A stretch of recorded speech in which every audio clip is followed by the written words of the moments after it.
May I invite the first speaker, who is Dr. Arthihai Srirangan, who is a senior registrar in respiratory medicine, working at the National Hospital of Sri Lanka, Central Chest Clinic, to speak on the road to recovery post-COVID pulmonary rehabilitation.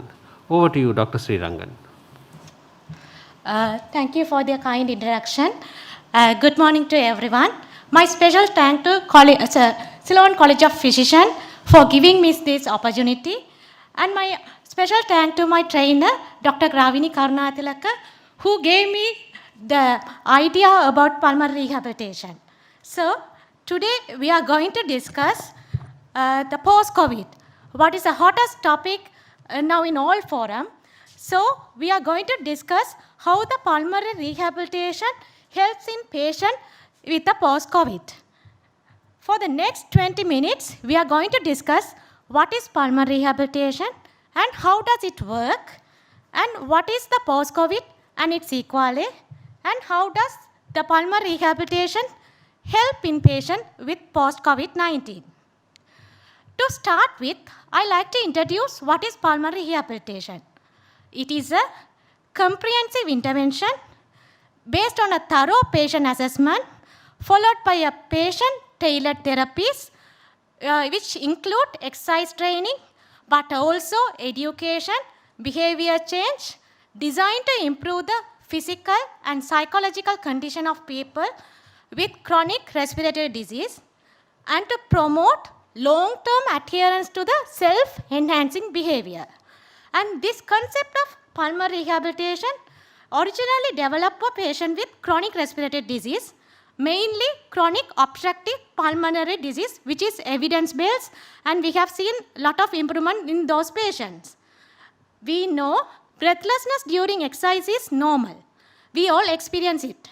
But what is abnormal and pathological is that there is a significant limitation of physical activities in these patients. So we can look at this in 2 points, lung problem versus exercise problem. If we see it as an exercise problem, then we can do intervention to improve the exercises versus try to improve the lung function in those patients who are already suffering from chronic respiratory disease.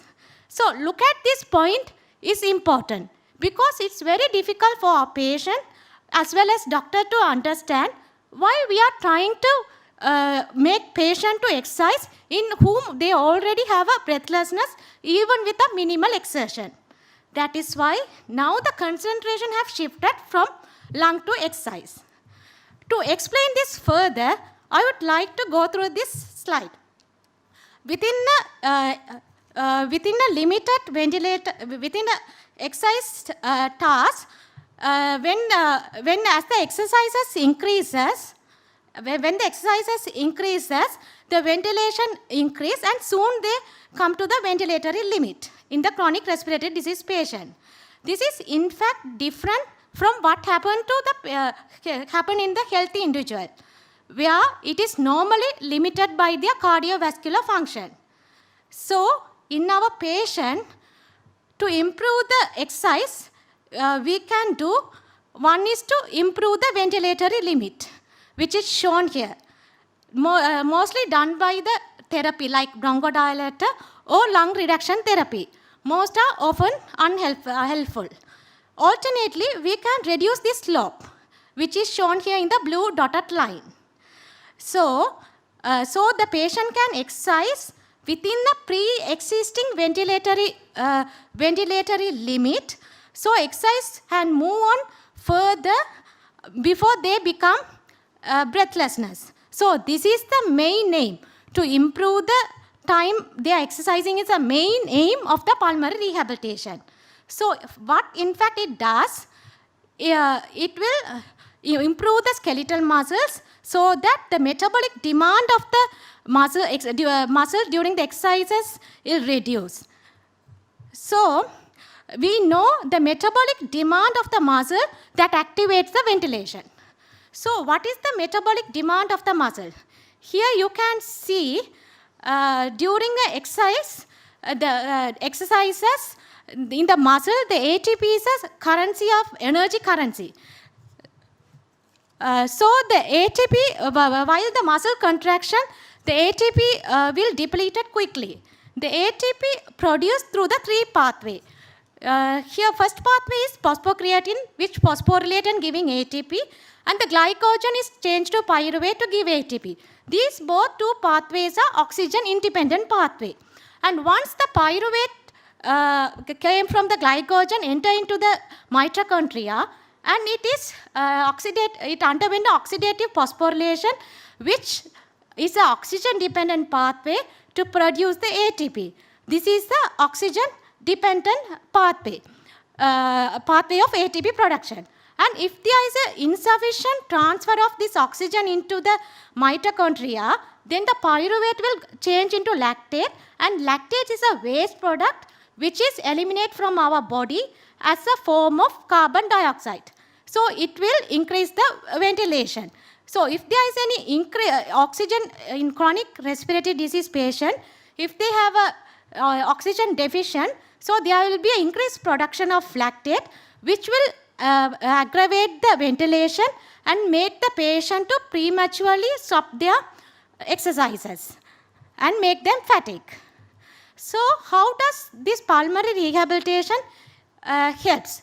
This research show after a period of pulmonary rehabilitation, you can see there is an increased uptake of oxygen by the muscles, and also there is an increased amount of work rate by the muscle. That is, the patient can do exercise longer, and that is denoted in the green boxes.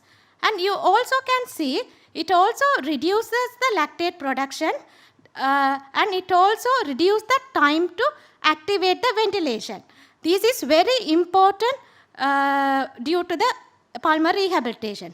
It also changed the oxygen in the muscle, the oxidative enzyme, increase the mitochondrial oxidative enzyme. So we know the pulmonary rehabilitation through this graph. We know it is help to improve the cellular mechanism, but not shown here. It also increase the pulmonary mechanics. So our patient can make it possible our patient to exercise longer. That is the main aim of pulmonary rehabilitation. And is it only the exercise? For that, is there any other thing which included in the pulmonary rehabilitation? For that, I would like to explain this spiral of disability. When the patient, we know, when the patient with a chronic lung disease have a lung functional impairment, which lead the patient dyspneic. And for the dyspneic, patient will make them to avoid the activity. And because of avoidance due to the adaptation, they will become more and more inactivity. Because of the avoidance activity, the skeletal muscle become deconditioning and lead to dysfunctional of muscle, skeletal muscle. This will again lead to aggravate the dyspnea. So this is a vicious cycle, and move and make the patient disabled. So, and with that, due to the inactivity, the patient will develop social isolation, depression, and loss of independence. So the immobility also have an additional impact, and it will reduce the quality of life of our patient. So though exercise is important, to improve the quality of care, we need an integrated care. That is the pulmonary rehabilitation. So the pulmonary rehabilitation includes exercise, but also it includes the nutritional support, psychosocial support, and the education. So it is an integrated structured program which delivered by a group of healthcare professionals, including the consultant respiratory physician, physiotherapist, nurse, occupational therapy, to provide to improve the quality of life of the patient. So if we see the goals of the pulmonary rehabilitation, it will reduce the symptoms burden, and it will maximize the exercise performance of the patient and make them to independence, and it will improve the quality of life and promoting the long-term health enhancing behavior. These are our main goals. And now we'll see how we are going to incorporate our pulmonary rehabilitation into the COVID patients. So now the post-COVID-19, it's the emerging new pandemic, because up to now we know 186 million cases are identified. With that, 170 million survivors are there. And there is a recent study shows, which is published in July 5th. It shows, it was done in the German. They have seen after the hospital admission, after they have follow up patient is 3 months, 6 months and 12 months. After 12 months also, only 22% of patients are completely free of symptoms. So it means they have 80% of patients still have symptomatic at the end of 12 months. The most frequent symptoms are exercise capacity and fatigue. And before going into post-COVID, just get some idea about what is acute COVID and the post-COVID. Acute COVID is sign and symptoms which last up to 4 weeks. It's acute. And it's again divided into, according to the WHO criteria, mild and moderate to severe. Mild, include patient with non-hospitalized. In our setting, the patients in the intermediate center also. It's around 80 to 85. And the moderate to severe patient, the hospitalized patient, it's around 15 to 20. And the post-acute COVID or the long COVID, it's again divided into two, ongoing or chronic COVID. Ongoing COVID is up to 4 to 12 weeks. And the post or chronic COVID, it is from beyond the 12 weeks. In this patient, we can see patient with a persistent symptoms in the hospitalized patient. But in iceberg, we are not seeing patients who are not hospitalized, who are in the intermediate center, have persisting symptoms or newly developing symptoms also coming under the long COVID or post-acute COVID criteria. Before going into the long COVID, we'll see what is the pathophysiology. It's like the same as the acute COVID, like it's a viral specific, and the immunological, like other autoimmune diseases. And here the added one is the sequelae of the post-critical illness, which is a new or worsening abnormality of physical, cognitive, and psychiatric domain after the critical illness. And who are the patient going to develop the post-acute COVID? These are the risk factors. Normally the old age group and the patient who receive ICU or HTU care with the assisted ventilation, and underlying comorbidities, and females. These are the patients whom we suspect they will going into develop post-acute COVID. And it's a multi-organ. Not only it's involving the pulmonary, it also involves the other such as neurological, psychiatric, and cardiovascular and cutaneous. And we don't know how long the effect of multi-organ effect going to last, whether it will cause a chronic ill health to our patient. So these are the study shows. It was done in Italy. It shows after 60 days follow-up of patient who was admitted in the hospital, 32% have a 2 symptoms and 55% have a 3 symptoms. And the common symptoms are fatigue and dyspnea. And this is again done in Rome. It also shows after 60 days follow-up, the main symptoms are fatigue and breathlessness. So here we'll see what are the pulmonary sequelae of post-COVID. It is a spectrum of pulmonary manifestation, from reactive airway dysfunction syndrome to secondary interstitial lung disease such as organizing pneumonia, non-specific interstitial pneumonia, and acute interstitial pneumonia, and pulmonary embolism, and the opportunistic infection. And commonly they are present like dyspnea and cough. So how we are going to follow up this patient? So if the patient after severe disease who are admitted to HTU, we are going to follow up this patient in 4 to 6 weeks to see any early symptoms and refer them to the pulmonary rehabilitation. And the patient who have mild to moderate pneumonia, the patient who are hospitalized, and all the patient with intermediate center with mild pneumonia, we are going to review the patient in 12 weeks. And if they having the symptoms, then we are going to assess the patient in the integrated multidisciplinary team and going to refer the patient to the pulmonary rehabilitation. So how we are going to adapt the pulmonary rehabilitation to deliver rehabilitation in the COVID-19. For this, first we are going to assess the patient prior to enrollment, and we need to identify what are the patient's goal, and we are going to, it's an individualized program and with the initial and ongoing assessment. So, who are the patient we are going to include in this in this program? The patient who are discharged from hospital, all patient who received ICU or HTU care, and patient with respiratory symptoms with or without evidence of pneumonia. And we also going to include patient who did not require hospital admission but have a persisting symptoms. And we are going to exclude the patient who have the predominantly other problems or any active cancer or any end of life care or patient who needed inpatient multidisciplinary rehabilitation. So what is the goal in the pulmonary rehabilitation in post-COVID patient?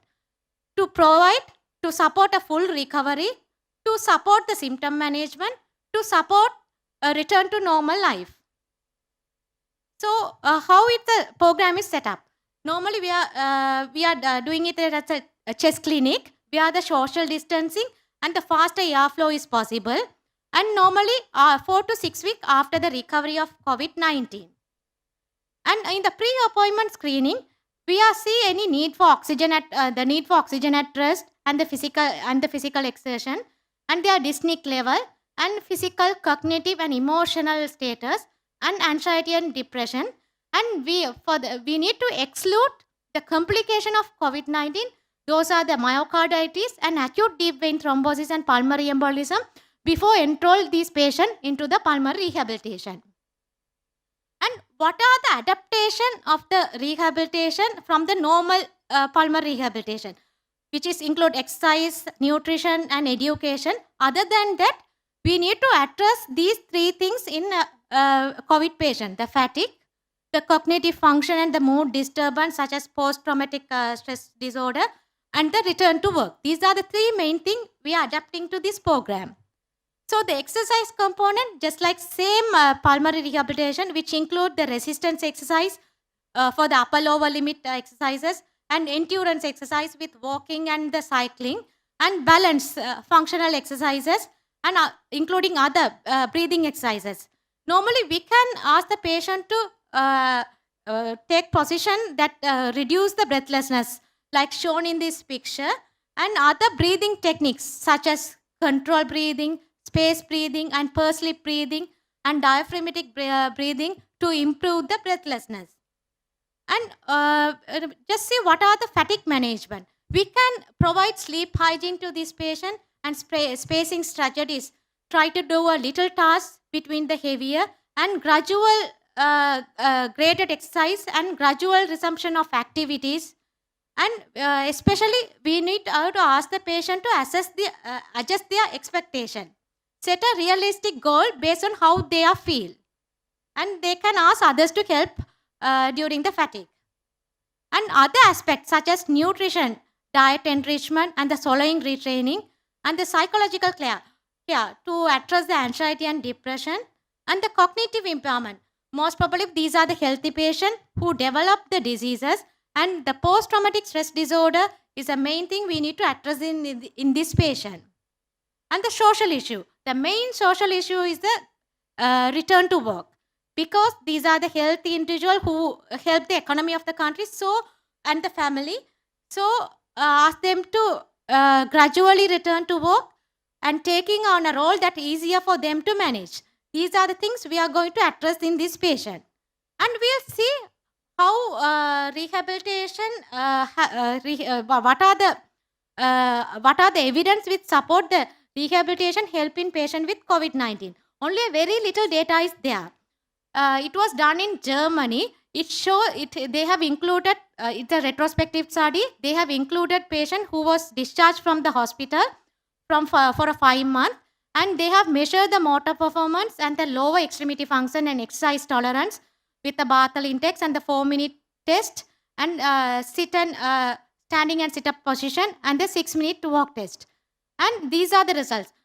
After 3 weeks of pulmonary rehabilitation, they have seen a significant improvement in the short performance physical index, that is a balance, and the 4-minute walk test, and 5 times sit to stand up. And it also shown that Barthel index also significantly improve in these patients. This is the other study which was published in the European Respiratory Journal. It also they have done a 3-week inpatient pulmonary rehabilitation, and before and after the pulmonary rehabilitation, they have assessed the 6-minute walk test and the forced vital capacity. And it also shown after the 3 weeks, only after the 3 week of pulmonary rehabilitation, there is a significant improvement in the meters they can walk. In the mild disease, around 48, and the severe and critical COVID patient, it is around 124 meters, which is significant improvement only with the 3 weeks of pulmonary rehabilitation. And it also, there is an increase in the forced vital capacity also, 7% and the 11% in the critical illness. And we can see the SpO2 also increase after the rehabilitation. And the breathing rate, which the dyspnea also reduced with the pulmonary rehabilitation. So this study shows that pulmonary rehabilitation is a feasible and safe, effective therapeutic option for patients with COVID-19, independent of the disease severity. We are waiting. We have started the pulmonary rehabilitation program after the 3rd wave. The patients who have discharged from the national hospital, and we are waiting to see what is the results. And we like to share once we have done the rehabilitation program for those patients. So summary, we for the last 20 minutes, we have you can I think you can answer this question. We have seen what is pulmonary rehabilitation and how it does it work, and what is the pathophysiology behind the post-COVID, and who are at risk to get the post-COVID, and how we are going to follow up this patient, and how pulmonary rehabilitation help in these patients to recover. So the take-home message, the post-acute COVID substantial burden not only for our patients and the family, but also for the healthcare services and economy of our country. And we need a multidisciplinary approach which include the pulmonary rehabilitation to necessary to successfully limit and treat the long-term sequelae of COVID-19, and understanding the need for long-term care in COVID-19 patient and early referral to the post-COVID clinic will help in accelerated recovery in those patients. These are my reference. Thank you. Thank you very much, Dr. Srirangan, for that excellent presentation on a very topical, timely subject. I wonder whether there are any questions from the audience. And Upul.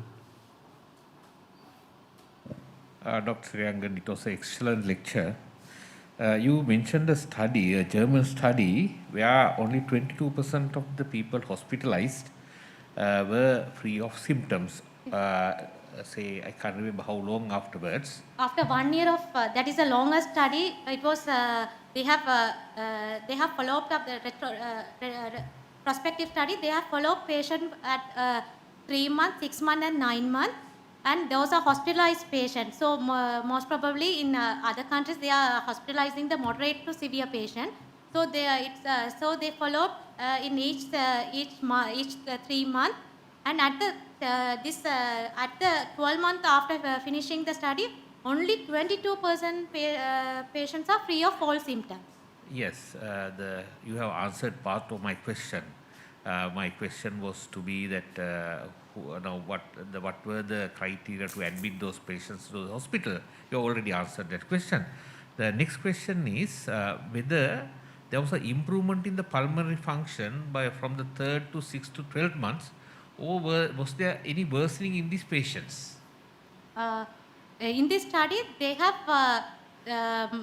taken the most probably they have taken the patients and they have done the lung function in before starting, and every for 3 months and the 6 months and 12 months, and they have shown there is an improvement in the lung function, post vital capacity also.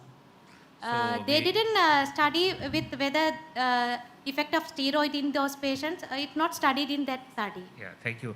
So even if somebody is symptomatic at the 3rd or 6th month, there's a chance that the person Yes. might improve by the end of 1 year. Yes. Thank you. Thank you, Pul. There is a question from somebody in the audience. What is the role of steroid inhalers in these patients? Normally, there is a evidence for the budesonide. It will help in those patients because there is a pulmonary CPR is a wide spectrum. So it for the reactive dysfunctional respiratory disease to the interstitial lung disease and interstitial lung disease. So there is a place for the budesonide. Budesonide inhaler with 1,800 microgram daily has shown there is a benefit for those patients. Is that in the acute phase or in the, are you saying it's also, there is evidence for the post-acute stage? It is in the post-COVID. In the post-COVID only. I don't know the. Are there any studies on it? I don't think there are any studies in the post-acute phase. Excuse me, I have a question. What about the place of steroids and other disease-modifying drugs in rehabilitation? I'm asking oral steroid. Yeah. If the patient have an interstitial lung disease, if proven organizing pneumonia or non-specific interstitial pneumonia, then there is a place for steroid oral steroid for in those patients. But the studies are limited because the COVID is only for last 2 years. So we need to see the studies in the coming months or coming years only. We can see the improvement. But we have started because already we know the steroids are helpful in patient with the interstitial lung disease. So it's a secondary interstitial lung disease due to the post-COVID. So there will be a place for it. So we started researchers in the subject. So we need to wait to see those results. So is that the dose you give 1 milligram per kg or then any other dose? No. Specific? There is no proper guideline to show what is the amount of steroid we can give, because there is an increased risk of infection. We normally practice 0.5. It is a patient tailored, and we need to decide with other comorbidities, and normally we are giving 0.5 milligram per kg dose. Okay, thank you. Thank you. I think we can take just one question if there is anything from the audience. I have just one small question. You talked about these teams, the multidisciplinary teams. In what hospitals in this country are these teams already set up? It is well set up in our central chest clinic. Yes. And most of the chest clinics are having the pulmonary rehabilitation setup. The multidisciplinary setup is there. Yeah. Thank you. Thank you very much, Dr. Srirangan, for an excellent presentation, and particularly for keeping to time and taking the questions very well. Thank you so much.